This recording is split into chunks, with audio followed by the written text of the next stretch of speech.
10%. Earnings weaker than expected because of an increase in auto claims. Simply put, there were more car wrecks, which means more payouts.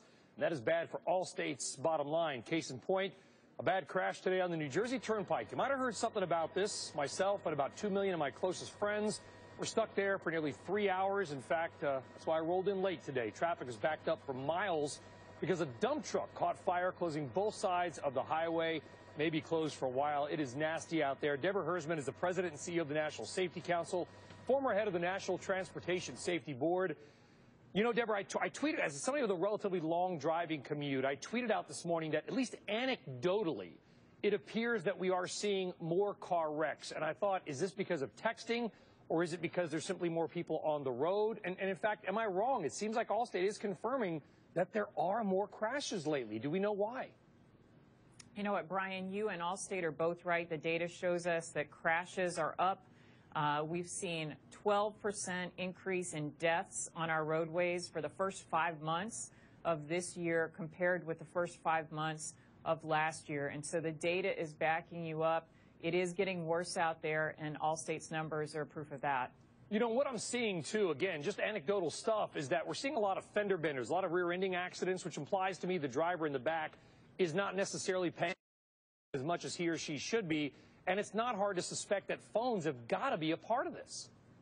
You know, the National Safety Council estimates that about a quarter of our crashes are caused by cell phone use. And so we can see it when we're driving around anecdotally, you and I, but we also know that the risks are increased 4 times when people are talking on the phone. We see a 4 times increase in crash risk. And when people are texting, it's at least 8 times crash risk. So we know that there are things going on out there in addition to the typical problems, particularly during the summertime, of alcohol and speeding.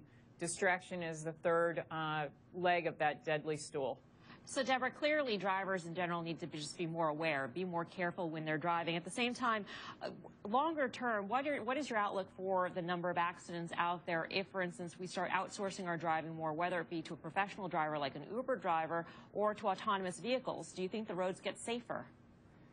You know, I think there's a conundrum there. When we talk about outsourcing our driving to Uber drivers, absolutely, if you're impaired, if you are not able to drive, you want to be able to outsource that. But one of the challenges we see, particularly with Uber drivers, is the way that they're dispatched is through text. And so that's distracting in and of itself. We've got to make sure that all drivers are paying attention behind the wheel and that there aren't risky behaviors, and certainly not built into the business model. Well, they're being built into the cars, Deborah. Look at the commercials now. My car now features Wi-Fi in the car. We're almost encouraging people to use mobile devices while driving. And the car companies will say, well, we just mean the passengers.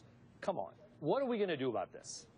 You know, you are right. When we see those commercials about Granny updating her blog, it's really about all of the rest of us having that capability behind the wheel, just as if we're in the office or we're at home.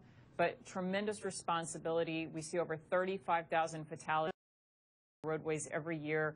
We have got to be able to focus on the driving task. I do think autonomous vehicles and improved technology can be a game changer. If human beings don't want to drive, let's leave the driving to something that can do it better. All right, Deborah Hersman, great insight. Thank you very much for joining us, Deborah. Appreciate it. Thank you. Priceline.